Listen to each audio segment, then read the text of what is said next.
Social मीडियावर सध्या एका व्हिडिओने एकच खळबळ माजवून दिली आहे.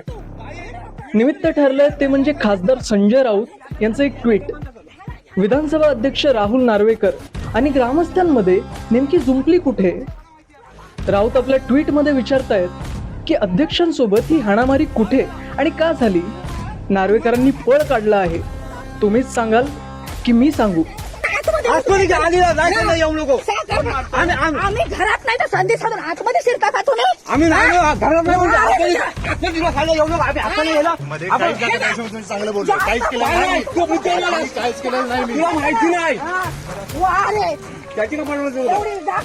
व्हायरल व्हिडिओमध्ये नेमकं काय दिसतंय तर काही स्थानिक गावकरी राहुल नार्वेकरांसोबत असलेल्या या व्यक्तींना घेराव घालताना दिसत आहेत आणि त्यांना जाब विचारताना स्पष्टपणे दिसत आहेत. इतकंच नाही तर वादाने टोक गाठल्यावर एका महिलेने नार्वेकरांच्या सोबत असलेल्या व्यक्तीच्या कानाखाली मारली. पण या वादाचं मूळ काय?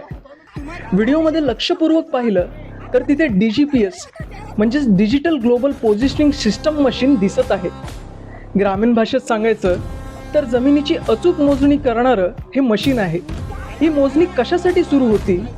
गावकऱ्यांचा राग नेमका जमिनीच्या मोजणीवर होता की आणखी कशावर? हे अद्याप गुलदस्त्यात आहे.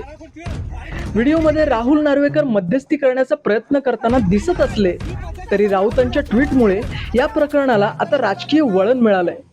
नार्वेकरांनी पळ काढला असं म्हणत राऊतांनी थेट निशाणा साधला आहे. आता यावर नार्वेकर काय स्पष्टीकरण देतात आणि संजय राऊत पुढचा कोणता बॉम्ब फोडतात याकडे संपूर्ण महाराष्ट्राचं लक्ष लागलंय.